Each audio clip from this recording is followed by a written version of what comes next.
après, ça va gêner. On va finir d'écouter, on va envoyer derrière. C'est possible.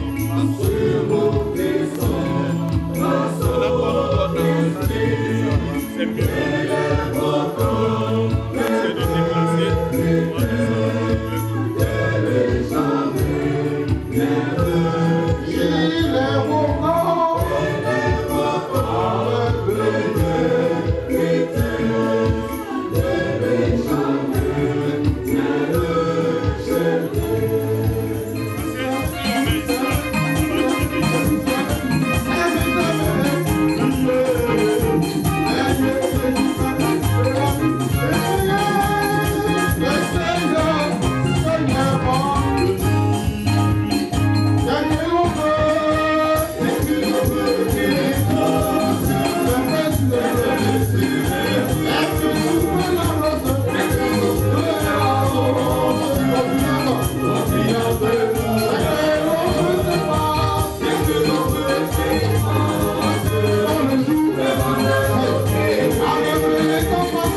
Jésus.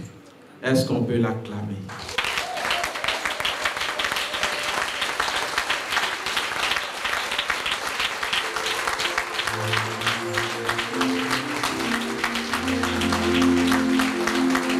Est-ce qu'on peut l'acclamer, l'acclamer, l'acclamer?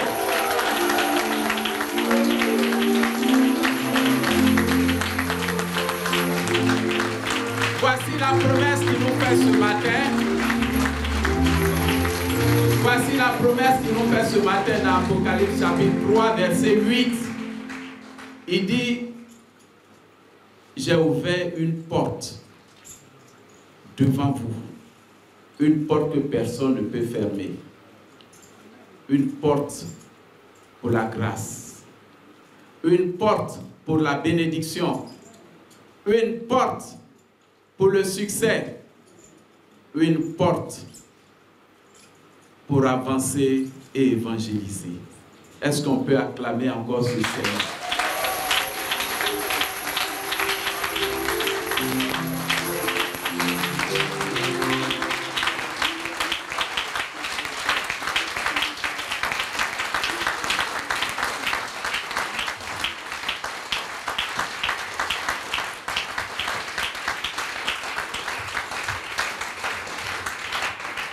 Quand nous sommes alignés à la volonté de Dieu, lui qui nous demande d'aller et de faire de toutes les nations des disciples, quand nous sommes alignés à cette volonté, on ne peut que recevoir bénédiction sur bénédiction, grâce sur grâce en Jésus. Ce matin, à vous tous fidèles en Jésus-Christ, que la grâce, la miséricorde, la paix et la restauration vous soient données de la part de Dieu notre Père, de la part de Jésus-Christ, le Fils du Père, et de la part du Saint-Esprit, la source de toutes les grâces et de toutes les bénédictions. Amen. Amen. Invoquons le Seigneur notre Dieu.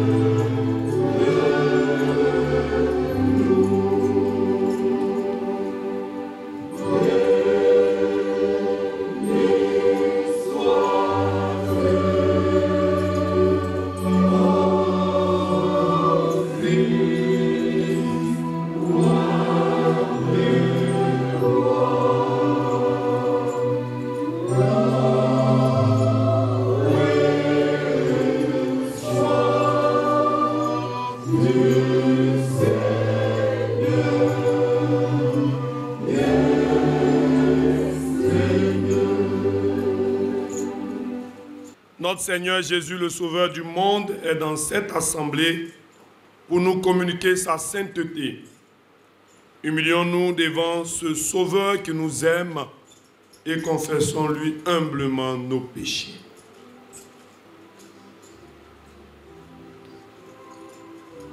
Que chacun d'entre nous confesse humblement ses péchés au Seigneur.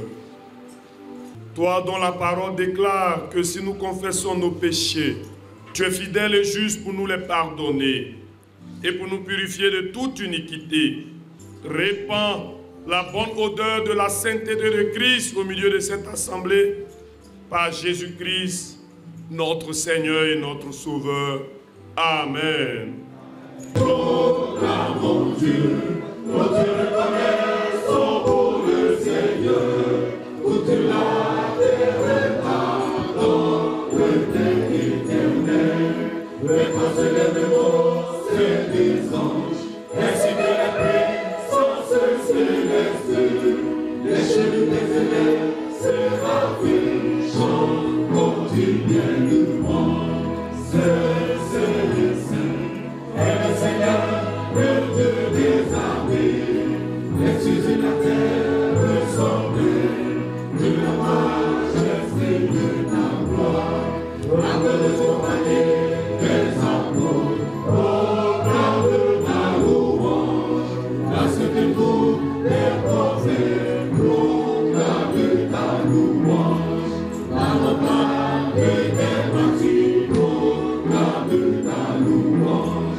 La sepulture des anges, moi je te reconnais, pour le Père, Dieu de majesté infinie, les confessions véritable, et Dieu de tout honneur, et le Saint-Esprit, le consolateur.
Exode, chapitre 16, à partir du verset 9 jusqu'au verset 15, et nous poursuivons du verset 31 au verset 36. Je reprends. Exode, chapitre 16, à partir du verset 9 jusqu'au verset 15, puis nous allons au verset 31 jusqu'au verset 36. Nous prions pour la parole du Seigneur.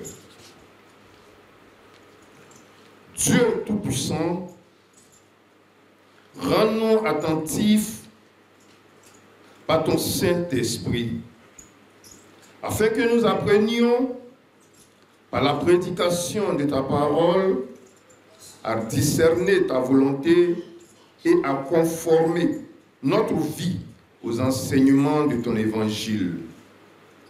Opère cette grâce en nous pour l'amour de Jésus-Christ, ton Fils, notre Seigneur.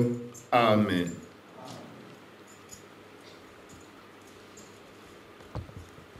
Exode, chapitre 16, à partir du verset 9, et je lis la parole de l'Éternel. Moïse dit à Aaron, dis à toute l'assemblée des enfants d'Israël, approchez-vous devant l'Éternel, car il a entendu vos murmures. Et tandis qu'Aaron parlait à toute l'assemblée des enfants d'Israël, il se tournait du côté du désert, et voici, la gloire de l'Éternel parut dans la nuée. L'Éternel, s'adressant à Moïse, dit, j'ai entendu les murmures des enfants d'Israël. Dis-le, entre les deux soirs, vous mangerez de la viande et au matin, vous vous rassasierez de pain. Et vous saurez que je suis l'Éternel, votre Dieu. Le soir, il survint des cailles qui couvrirent le camp. Et au matin, il y eut une couche de rosée autour du camp. Quand cette rosée fut dissipée, il y avait à la surface du désert quelque chose de menu comme des grains, quelque chose de menu comme la gelée blanche sur la terre. Les enfants d'Israël regardèrent et ils se dirent l'un à l'autre, qu'est-ce que cela? Car ils ne savaient pas ce que c'était. Moïse leur dit, c'est le pain que l'Éternel vous donne pour nourriture. Nous allons au verset 31. La maison d'Israël donna à cette nourriture le nom de manne. Elle ressemblait à de la graine de coriandre. Elle était blanche et avait le goût d'un gâteau au miel. Moïse dit, voici ce que l'Éternel a ordonné, que nos mers remplies de manne soient conservées pour vos descendants, afin qu'ils voient le pain que je vous ai fait manger dans le désert après vous avoir fait sortir du pays d'Égypte. Et Moïse dit à Aaron, prends un vase, mets-y de la manne plein un omer et dépose-le devant l'Éternel afin qu'il soit conservé pour vos descendants. Suivant l'ordre donné par l'Éternel à Moïse, Aaron le déposa devant le témoignage afin qu'il fût conservé. Les enfants d'Israël mangeaient la manne pendant 40 ans jusqu'à leur arrivée dans un pays habité. Ils mangeaient la manne jusqu'à leur arrivée aux frontières du pays de Canaan. Verset 36, l'omer est la 10e partie de l'épha. Amen. Épître de Paul aux Corinthiens, chapitre 11, versets 23 à 29. Car j'ai reçu du Seigneur ce que je vous ai enseigné. c'est que le Seigneur Jésus, dans la nuit où il fut livré, prit du pain et après avoir rendu grâce, le rompit et dit: ceci est mon corps qui est rompu pour vous. Faites ceci en mémoire de moi. De même, après avoir soupé, il prit la coupe et dit: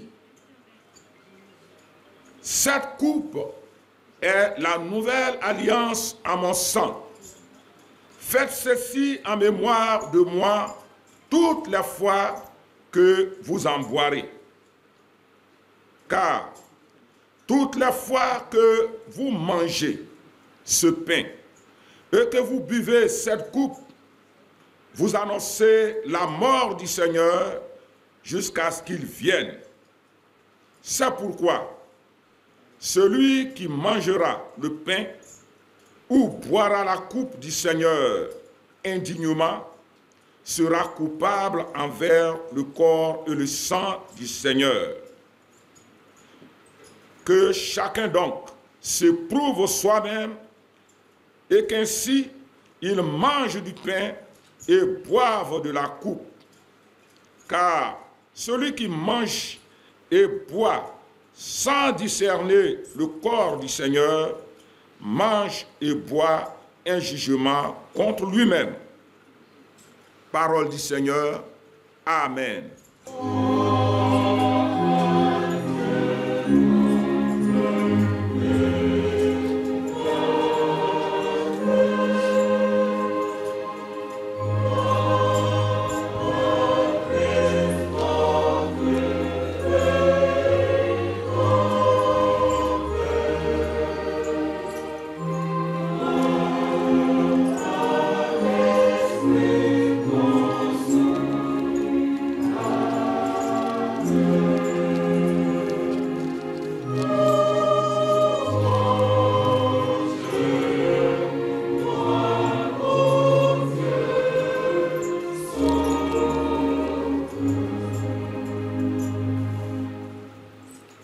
Lecture de l'évangile de Jésus-Christ selon Jean. Jean le chapitre 6, du verset 31 au verset 40. Jean 6, 31 à 40, et nous lisons. Nos pères ont mangé la manne dans le désert selon qu'il est écrit. Il leur donna le pain du ciel à manger. Jésus leur dit: en vérité, je vous le dis, Moïse ne vous a pas donné de pain, le pain du ciel, mais mon Père vous a donné le vrai pain du ciel. Car le pain de Dieu, c'est celui qui descend du ciel et qui donne la vie au monde. Ils lui dirent: Seigneur, donne-nous toujours ce pain.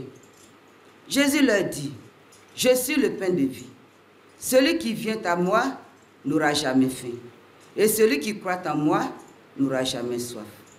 Mais je vous l'ai dit, vous m'avez vu et vous ne croyez point. Tous ceux que le Père me donne viendront à moi. Et je ne mettrai pas dehors celui qui vient à moi. Car je suis descendu du ciel pour faire non ma volonté, mais la volonté de celui qui m'a envoyé. Or, la volonté de celui qui m'a envoyé, c'est que je ne perde rien de tout ce qu'il m'a donné, mais que je le ressuscite au dernier jour. La volonté du Père, c'est que quiconque voit le Fils et croit en lui ait la vie éternelle. Et je le ressusciterai au dernier jour. Parole du Seigneur. Amen.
béni sois-tu.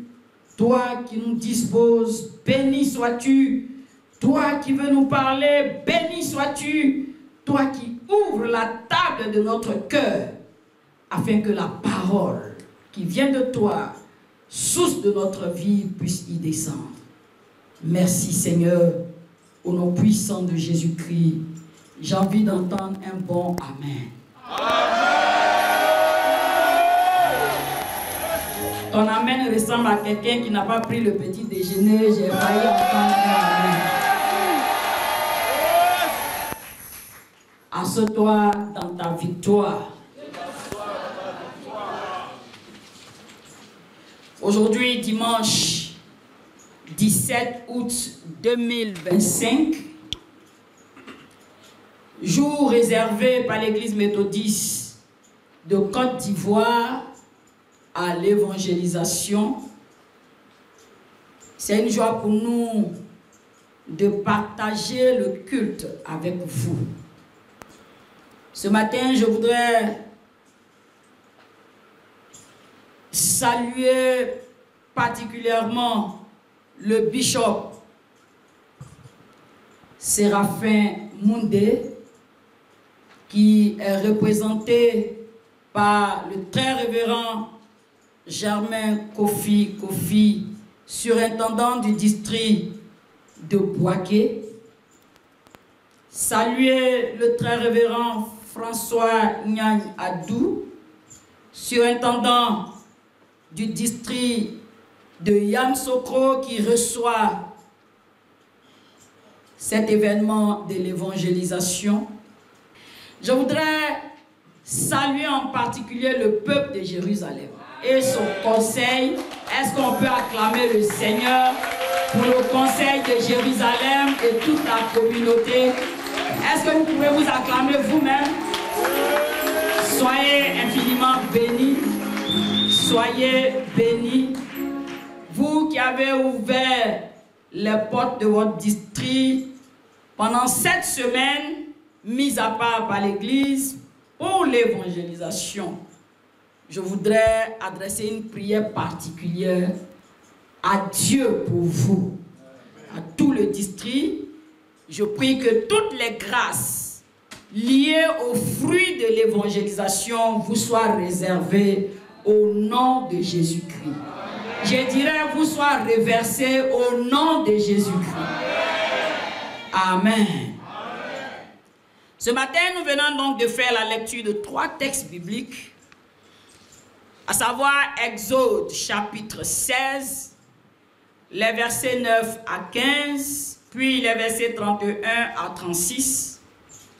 La première épître de Paul aux Corinthiens, Corinthiens chapitre 11, les versets 23 à 29, et l'évangile selon Jean chapitre 6, les versets 31 à 40.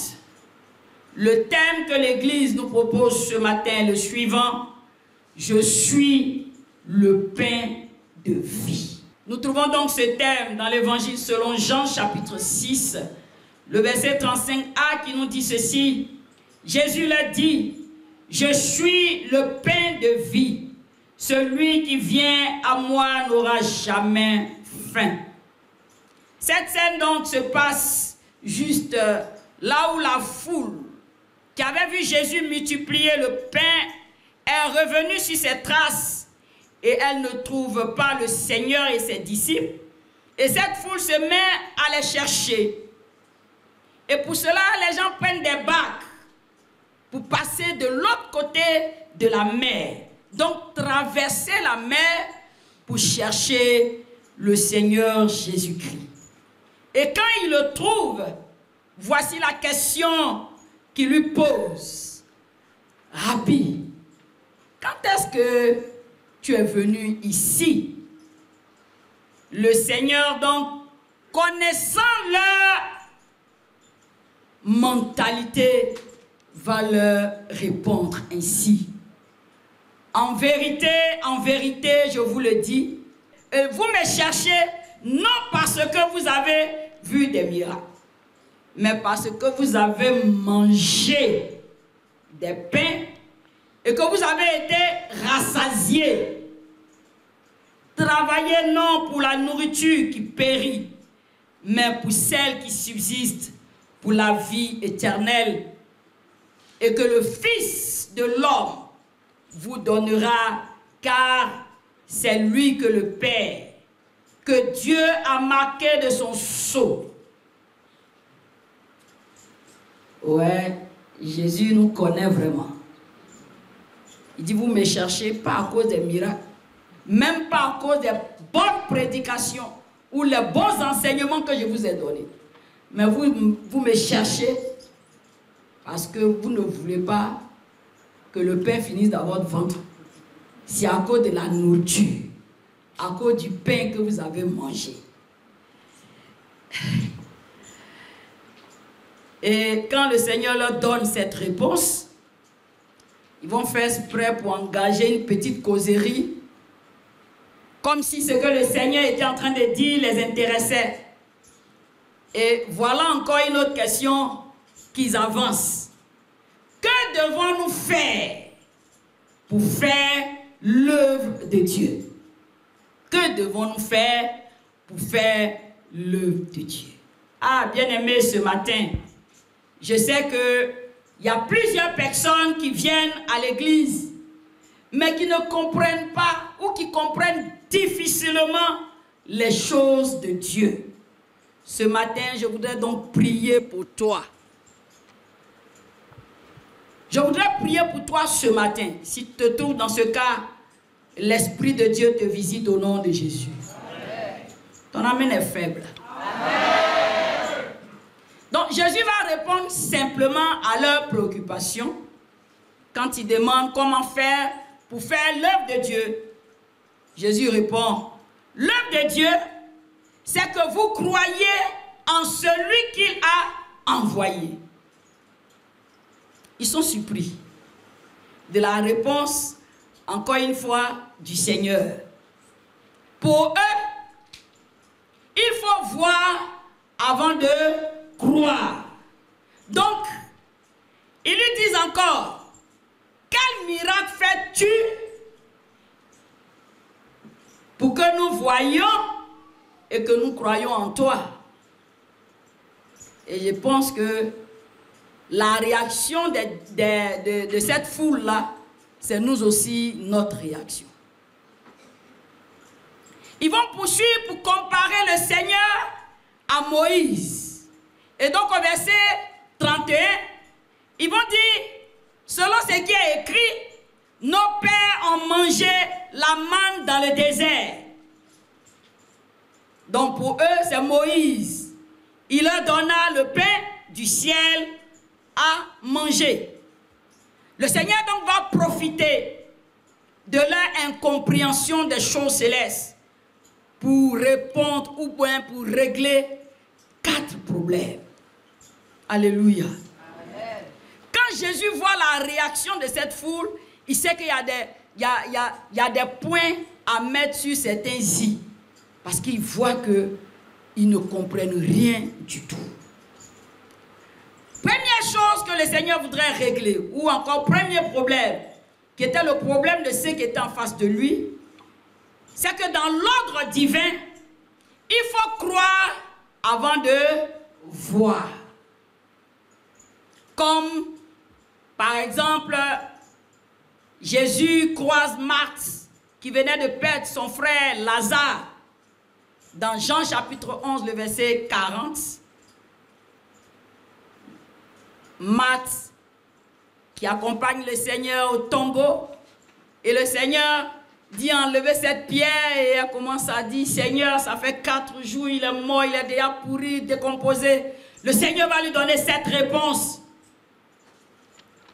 Ne t'ai-je pas dit que si tu crois, tu verras la gloire de Dieu? Amen. Amen. Donc dans l'ordre divin, c'est quand tu crois à Dieu que tu vois Dieu se manifester pour toi. Amen. Amen. Ce matin, je voudrais prier pour quelqu'un. Que ton cœur s'ouvre à la parole du Seigneur au nom de Jésus-Christ. Deuxième problème Seigneur va essayer de régler.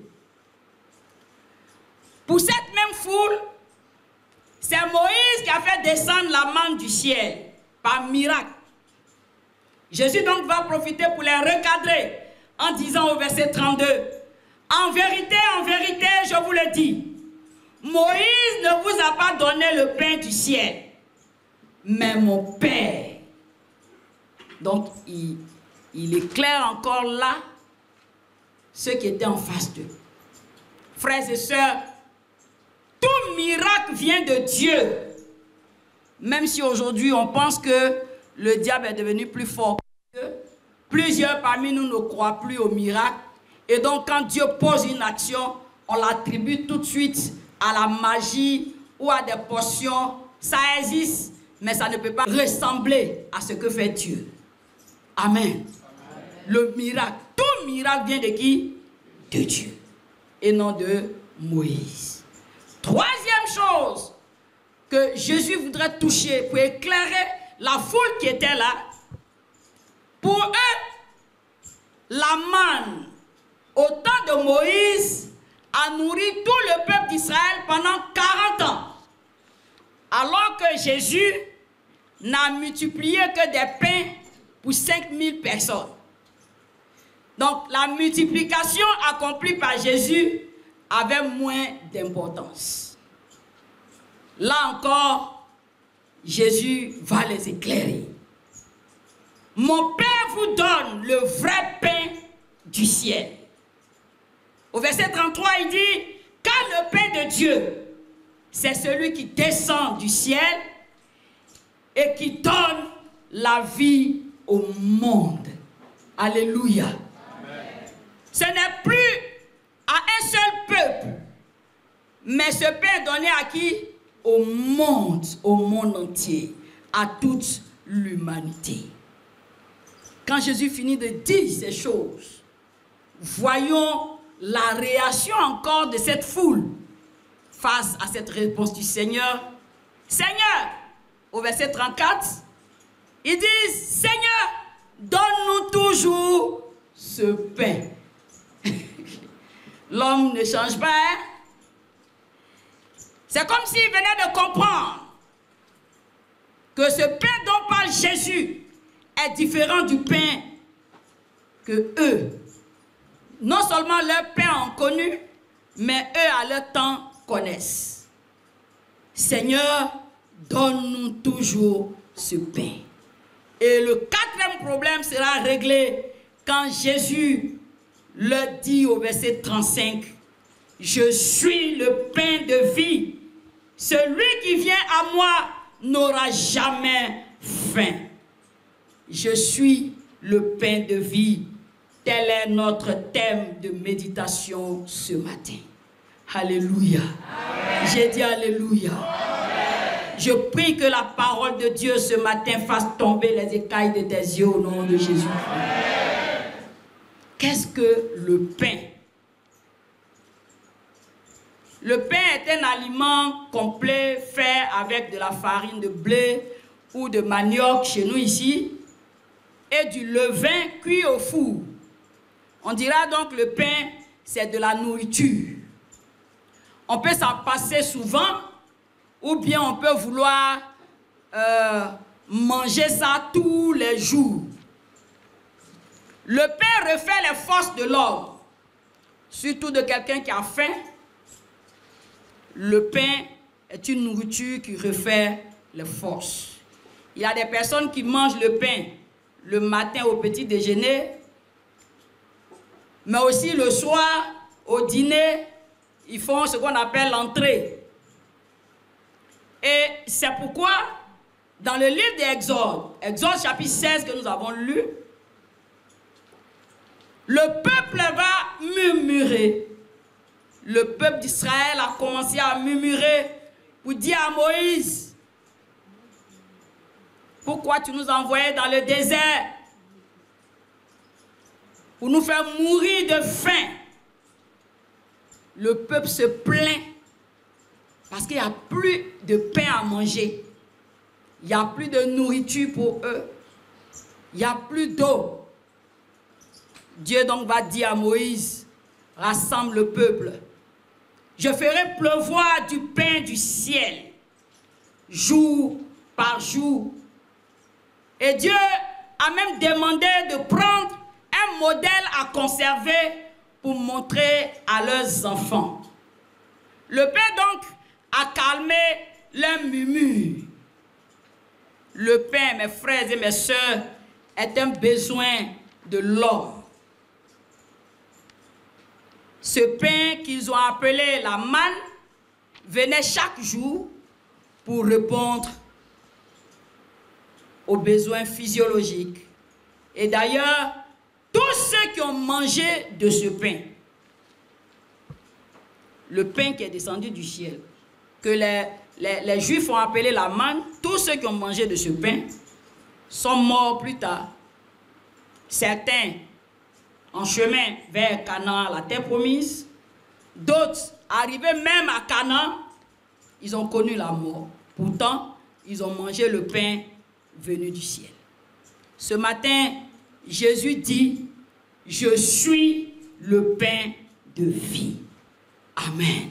Amen. Qu'est-ce que cela signifie?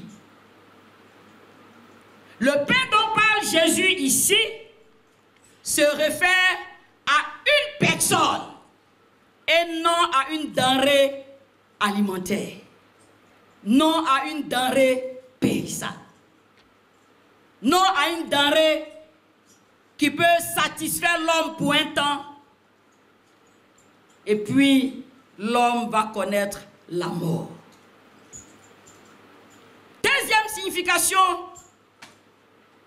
de cette affaire de pain avec Jésus, c'est que lorsqu'une personne entre en relation avec le pain qui s'appelle Jésus, elle trouve une source de satisfaction éternelle et non temporelle. Alléluia. Amen. Troisième signification qu'on pourrait donner à cette affaire de pain, quand Jésus fait cette déclaration, je suis le pain de vie. Pain de vie ici signifie un pain qui donne la vie. Un pain qui donne la vie. Jésus est donc la nourriture nécessaire à l'homme. C'est pourquoi il a dit, celui qui vient à moi n'aura jamais faim. Comme pour dire que ce pain, quand tu l'avales, c'est comme s'il reste éternellement en toi. Et c'est pourquoi l'apôtre Paul, dans 1 Corinthiens chapitre 11, les versets 23 à 29 qu'on a lus, Paul le renchérit pour dire, car j'ai reçu du Seigneur ce que je vous ai enseigné. C'est que le Seigneur Jésus, dans la nuit où il fut livré, prit du pain. Et après avoir rendu grâce, il le rompit et dit, ceci est mon corps qui est rompu pour vous. Faites ceci en mémoire de moi. Le pain donc ici représente le corps du Seigneur Jésus-Christ brisé pour nous. Ce corps qu'il a offert en sacrifice vivant sur la croix, sans penser à lui-même, mais à nous, à cause de nos péchés, à cause de nos iniquités, à cause de notre séparation d'avec Dieu, à cause de notre ignorance.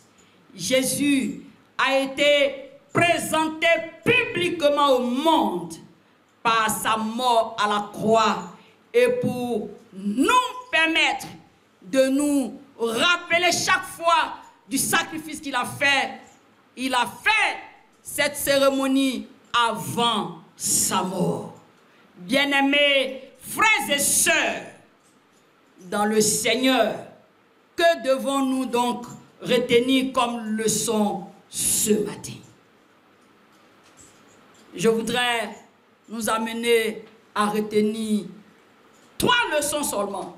Il y en a plusieurs, mais 3, en lisant ces textes, ont attiré mon attention. à retenir, c'est que l'homme a faim. L'homme a quoi? L'homme a faim. Les humains ont faim. Il y en a ici parmi nous. Leur faim, c'est la paix. La faim, c'est le fait de manquer de nourriture. Ils n'ont pas la paix. Ils sont troublés. D'autres encore, leur faim, c'est l'argent. D'autres encore, leur faim, c'est leur état de santé. Le corps est devenu un magasin de maladies. D'autres encore, leur faim, c'est le pouvoir. Et surtout pour nous les femmes, notre faim, c'est le mariage, c'est les enfants, le souci de la réussite des enfants. Donc, la faim de l'homme, chacun s'identifie selon la situation qu'il vit. Ce matin, je voudrais résumer la situation de l'homme ici par un pain. Ce matin, quel que soit le pain auquel tu fais face, la puissance de Dieu te libère au nom de Jésus-Christ.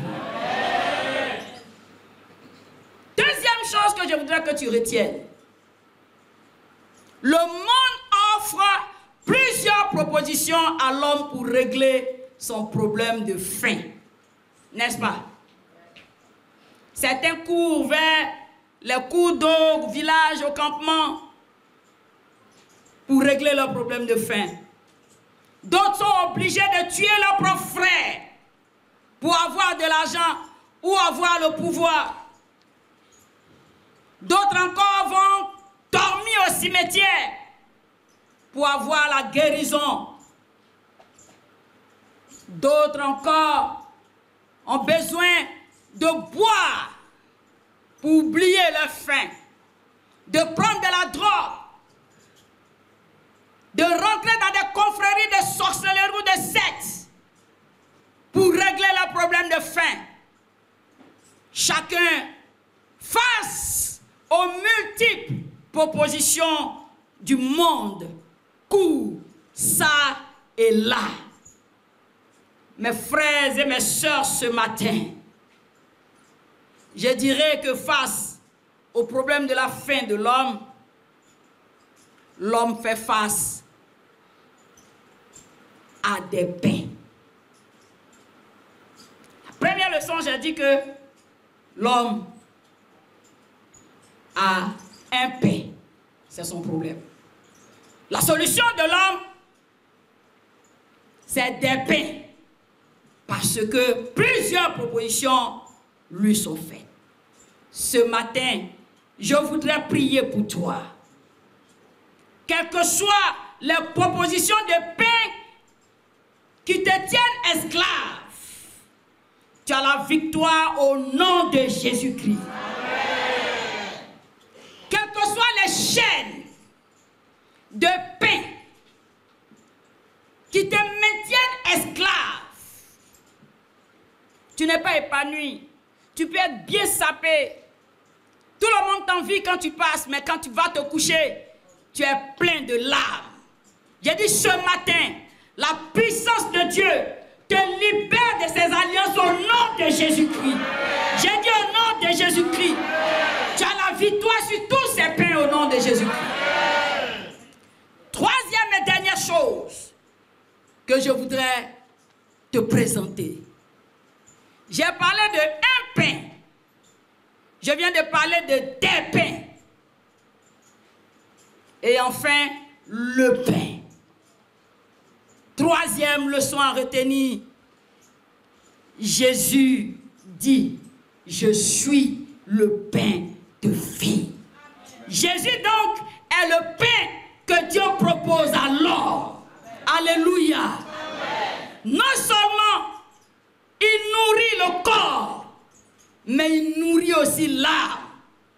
Et il te réconcilie avec Dieu Dieu, ton Créateur, il pardonne tous les raccourcis que tu as empruntés avant de le rencontrer. Ce matin, Jésus dit, je suis le pain de vie. Par le maître issu de Jésus à la croix, nous avons la guérison. Quand tu rencontres ce pain, tout ce que tu as fait dans le passé, Dieu te pardonne. Quand tu rencontres ce pain, Satan n'a plus de pouvoir sur toi. Tu n'es plus esclave du péché. Tu n'es plus esclave des propositions du monde. Parce que Jésus-Christ est le pain de vie. Dis avec moi, un pain, des pains, le pain.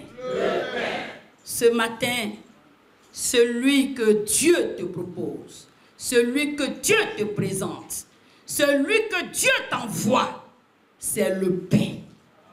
Et ce pain, c'est Jésus-Christ de Nazareth. Alléluia. Il a payé le prix à la croix. Il a versé son sang pour que toutes les alliances des eaux, des forêts, des ancêtres, pour que toutes ces alliances n'aient plus d'influence sur toi. Il a payé le prix à la croix pour que toi et moi, nous puissions être auprès de lui. Il a payé le prix. Et c'est pourquoi il s'offre gratuitement. Il dit, je ne mets pas dehors celui qui vient à moi. Ce matin, mon frère, ce matin, ma soeur, voici le message que l'Église nous demande de partager. Sans Jésus, nous sommes perdus. Sans Jésus, nous sommes non seulement morts physiquement, mais aussi morts spirituellement, morts éternellement. Ce matin, Jésus se présente à nous comme celui qui est capable de reconstituer notre corps mort, de redonner vie à ce corps sans vie et de nous positionner auprès du Créateur. J'ai une seule chose à demander ce matin. As-tu ce pain? As-tu déjà approché ce pain? Ta famille a-t-elle ce pain? Ce matin, je voudrais parler à quelqu'un qui avait un pain, qui a couru après des pains et qui s'est rendu compte qu'il n'y a plus d'espoir, qui a cherché ça et là, qui s'est rendu compte que toutes les solutions qu'il a essayées ou qu'elle a essayées n'ont jamais donné de résultats concrets. Et aujourd'hui, tu es désespéré. Tu viens à l'église parce que si tu ne viens pas, le jour où tu vas mourir, il n'y aura pas chorale qui va les chanter. C'est pourquoi tu viens. Sinon, tu viens juste t'asseoir là. Tu ne sais pas pourquoi tu viens t'asseoir. Parce que pour toi, la vie n'a plus de valeur, la vie n'a plus de sens. Plus rien ne va chez toi, plus rien ne marche pour toi. Tu ne comprends même pas la situation dans laquelle tu te trouves. Mon frère, ma soeur, ce matin, Jésus dit, je suis le pain de vie. Est-ce que tu veux t'ouvrir à ce Jésus? Est-ce que quelqu'un veut s'approcher de Jésus ce matin? Quelqu'un veut abandonner les pains pour ne regarder qu'au pain, le véritable. Il dit, je ne mets pas dehors celui qui vient à moi. Il n'est pas fâché contre toi. Quelles que soient les voies déjà empruntées, il n'est pas fâché contre toi. Même si tu as tué quelqu'un, il n'est pas fâché contre toi. Même si tu as maudit quelqu'un, il n'est pas fâché contre toi. Même si tu es sorti de ton corps pour aller attaquer ton frère, il n'est pas fâché contre toi. La seule chose qu'il veut, c'est que ce matin, tu reçoives ce pain de vie. On va simplement fermer les yeux. Tu es venu à l'église aujourd'hui parce que tu as pris ce rendez-vous avec Dieu et tu te dis que c'est lui seul qui peut t'aider face à la situation que tu vis. Ouvre la bouche et puis parle à Dieu, parle à Dieu. Il ne faut pas t'occuper de ton voisin, ici là on est venu en détail. Chacun a sa réalité. Il y a ce que tout le monde voit, mais il y a ce que tu vis intérieurement. Il y a ce que tu vis seul dans ta maison. Ta vie, ce n'est pas la vie de ton mari. Ta vie, ce n'est pas la vie de ta femme. Ta vie, ce n'est pas la vie de ton père. Ce n'est pas la vie de ta mère. Aucun d'eux ne peut payer le prix pour toi. Présente ta situation au Seigneur. Présente ta situation au Seigneur.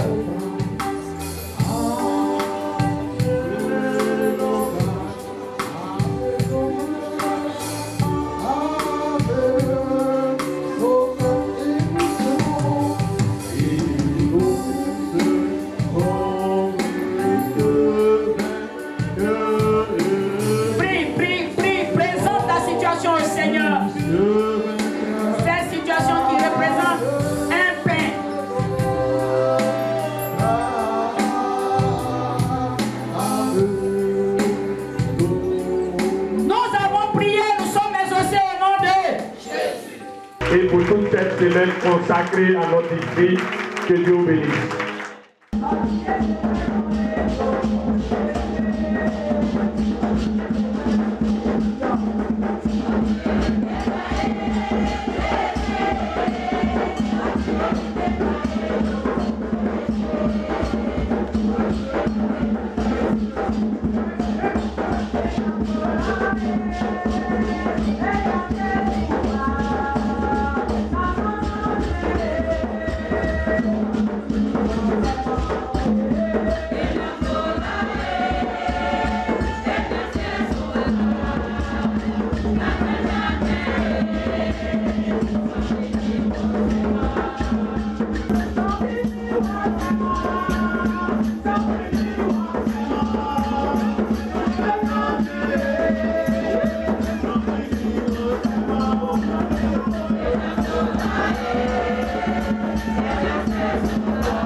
Seigneur, nous sommes reconnaissants.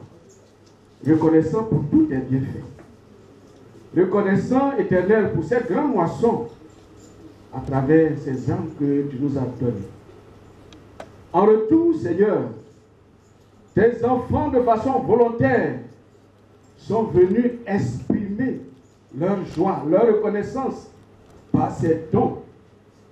Ces dons présents, ces dons qui vont venir, ces dons qui sont en train de venir. C'est pourquoi nous prions que tu les bénisses abondamment. Éternel, que ton peuple, que tes enfants, que les familles ici présentes, Seigneur Jésus, ne mendient point leur pain de génération en génération. Là où il y a la famine, quelle que soit la catégorie de famine éternelle, je prie que toi-même tu les rassasies dans le nom de Jésus. Garde-les dans ta paix. Et que, Seigneur, le pain de vie soit continuellement leur partage. Au nom puissant de Jésus. Amen. Amen. Merci, veuillez nous asseoir. Infiniment merci au district de Yamoussoukro à sa tête le très révérend François Niang, et avec tous ses collaborateurs, parce qu'ils auraient dû refuser d'accueillir cette semaine. Ils ont accepté et depuis le synode, nous avons commencé les préparatifs pour que cette journée soit une belle fête. Je voudrais dire infiniment merci à tous les catéchistes, à tous les autres pasteurs dans les autres localités. Nous avions visité 14 localités dans tout le district de Yamoussoukro. En une semaine, c'est formidable.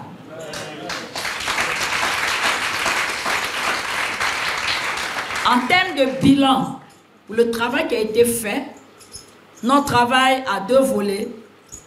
Il y a ce que nous faisons dans la journée avec la technique porte à porte.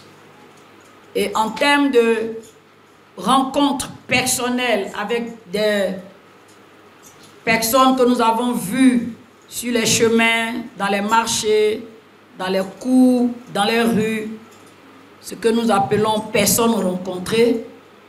Pour toutes les 14 localités, nous avons pu parler de l'amour de Dieu à 1887 personnes.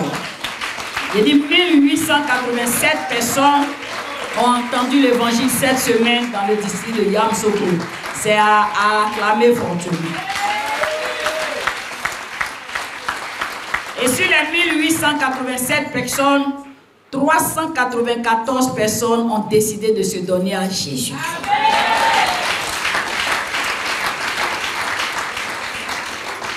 Parmi les 394 personnes, nous faisons désormais le distinguo entre les chrétiens rétrogrades, c'est-à-dire ceux qui ont eu un moment à se donner à Jésus, et puis les soucis de la vie les ont rattrapés, et ils ont essayé d'abandonner un peu, mais à cause de l'évangélisation, se sont donnés au Seigneur.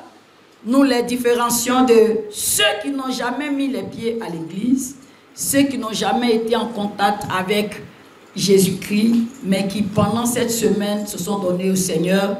Ces personnes sans église s'élèvent à 201 personnes. Et ça, c'est à acclamer fortement.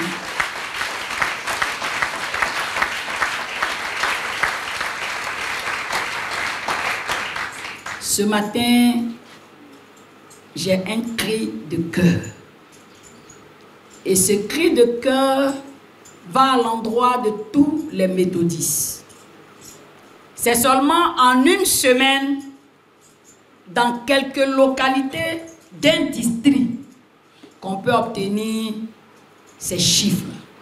Imaginez tous les districts de l'église méthodiste qui se lèvent pour la journée nationale de l'évangélisation. Regardez le résultat que ça peut donner. Amen. Donc, à moins de 2 ans, on ne pourra pas nous compter si nous nous jetons dans cette affaire d'évangélisation. Nos parents ont fait leur part. À leur temps, il y avait des moyens pour le faire. Ils ont lutté pour nous laisser des temples. Aujourd'hui, nous avons les moyens. Nous avons d'autres équipements plus sophistiqués que ce que nos parents ont utilisé. Dieu compte sur nous. Non seulement pour conserver ce que les parents ont acquis, mais pour faire mieux. Et nous pouvons faire mieux. Je voudrais ce matin dire que désormais, le bishop interpelle toutes les églises locales à respecter la semaine de l'évangélisation. Il est imminent pour nous, face au défi de la vie, que nous puissions évangéliser. Notre jeunesse bat de l'aile. Nous ne pouvons pas nous cacher cela. Et en dehors de la jeunesse, les parents même, à cause des difficultés de la vie, sortent de l'église parce que chacun couvert des pains.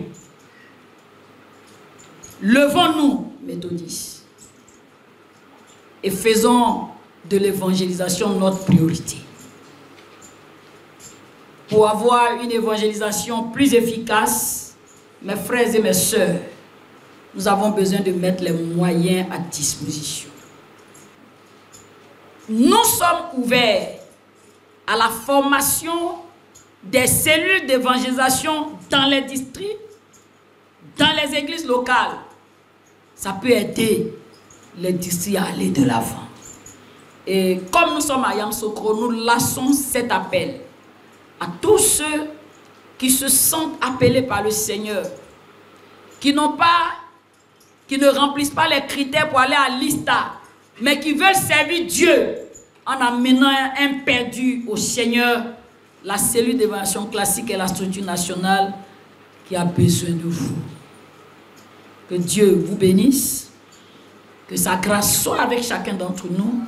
Merci encore à ce district qui nous a reçus à bras ouverts, et nous croyons que ce que nous avons fait pendant la semaine va continuer.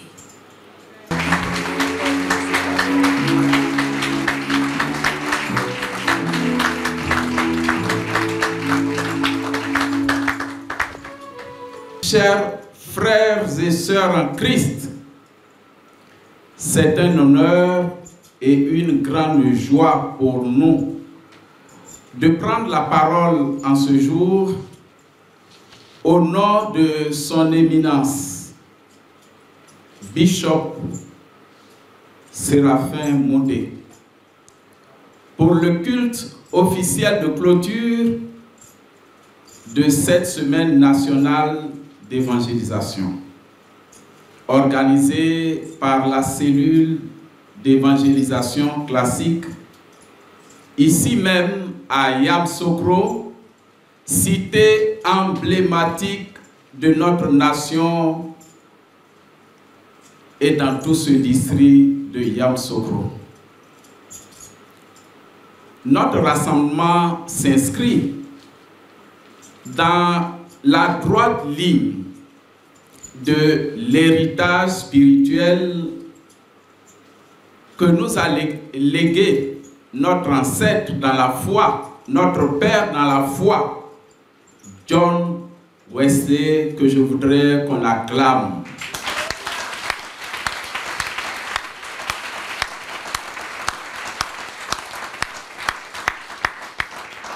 Le père du méthodisme qui affirmait avec force: le monde est ma paroisse. Pour dire que les 4 murs avec le Seigneur sont dépassés. Par cette déclaration prophétique, il a ouvert une voie missionnaire universelle, nous rappelant que l'évangélisation dépasse les murs de nos temples pour embrasser les rues, les villages, les villes, les hameaux. Cet héritage de l'évangélisation trouve un écho particulier dans le thème de l'année choisie par l'Église méthodiste de Côte d'Ivoire, à savoir évangéliser en tout temps et en tout lieu. Ce thème résume les termes de la grande commission ou l'ordre suprême donné par notre Seigneur Jésus-Christ dans le livre de Matthieu, au chapitre 18, les versets 18 à 20. Loin d'être un simple slogan, ce thème est une exhortation pressante adressée à tous les croyants. Faire de l'annonce de l'Évangile une mission permanente dans nos maisons, dans nos familles, nos lieux de travail, au quartier, à l'école, à l'université, au marché et jusque dans les recoins les plus éloignés. Nous avons également la grâce d'être portés par la vision de notre nouveau bishop, son éminence Séraphin Anno Moundé, comme son prédécesseur, le bishop Benjamin Boni, dont l'ardent engagement missionnaire et la volonté à placer l'évangélisation au centre de la vie de l'Église sont pour nous une source d'encouragement et de bénédiction. Celui qui va à l'évangélisation reçoit la rémunération, la bénédiction. Sa détermination, donc, vient comme une réponse à l'appel de Dieu qui nous invite à être une église en mouvement, une église témoin, une église vivante. Ce culte de clôture qui met fin, qui met un point d'honneur sur un des attributs du Christ, à savoir Jésus-Christ, pain de vie. Loin d'être la fin d'un programme, ce culte est bien le début. Une invite, une manière d'être, un mode de vie. Nourrir continuellement les âmes assoiffées avec le pain de vie. Il est donc une dynamique spirituelle, un souffle missionnaire qui appelle chacun de nous à se lever comme un témoin de Jésus-Christ. Par expérience, quand nous sommes en saison sèche, une seule bûchette peut incendier des hectares par expérience. Et comme nous sommes en zone rurale, nous le savons bien. C'est donc dire que nous sommes dans un monde qui est en pleine sécheresse. Sécheresse morale, spirituelle. Ce qui revient à dire qu'il suffit d'une bûchette pour enflammer notre monde. Et cette bûchette, c'est toi, c'est moi. Nous devons enflammer notre monde qui souffre. Surtout que Christ est à la porte. Christ vient bientôt. Et tous les signes de sa venue sont manifestes. Christ est à la porte. Ne tardons plus. Le pasteur parlait de peur. Il ne faut plus avoir peur. Il faut plutôt répondre à l'appel du Seigneur. Il faut surtout obéir. C'est le plus important, l'obéissance. Notre prière est que cette initiative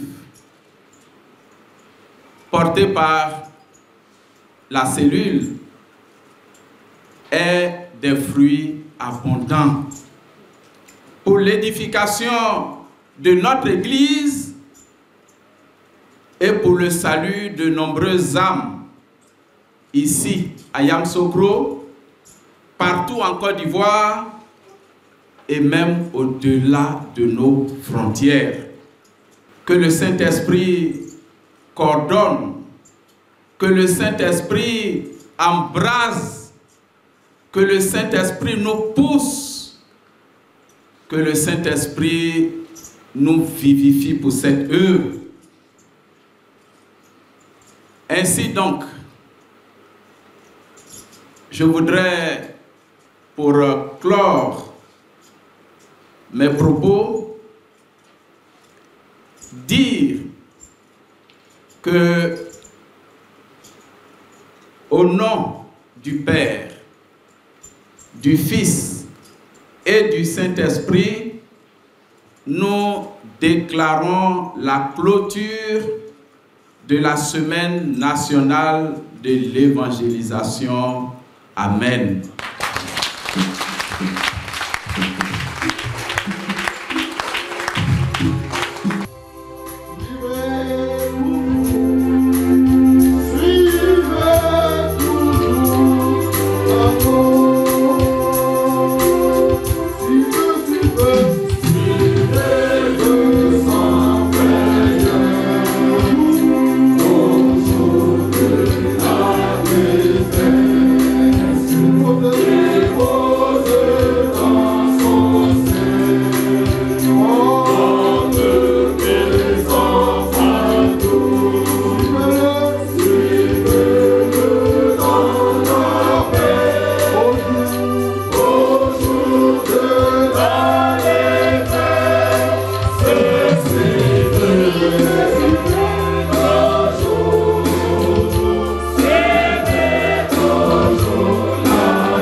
Jean chapitre 6, verset 35. Je suis le pain de vie. Celui qui vient à moi n'aura jamais faim. Et celui qui croit en moi, jamais n'aura soif. Le pain de Jésus transforme notre cœur de sorte qu'en le prenant, on n'est plus égoïste. On est généreux, on devient généreux et on partage ce pain. Allons, partageons le pain de vie à l'humanité. De Dieu recevons la bénédiction. Que l'Éternel vous bénisse et qu'il vous garde. Que l'Éternel fasse luire sa face sur vous et qu'il vous accorde sa grâce. Allez dans la grâce et dans toutes les bénédictions au nom du Père, du Fils et du Saint-Esprit. Amen.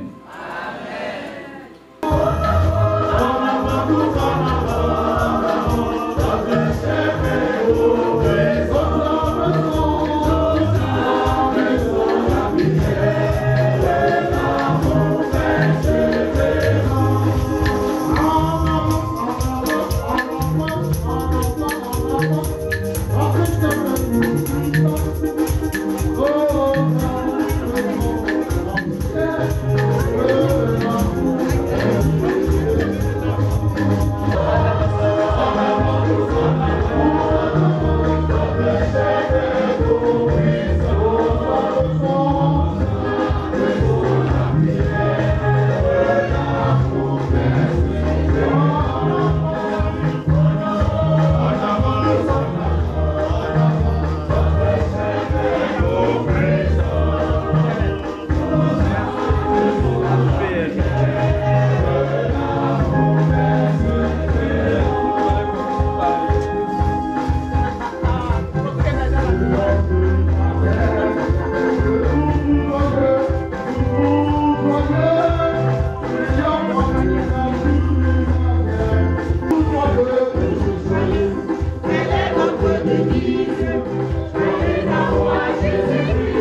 Seigneur.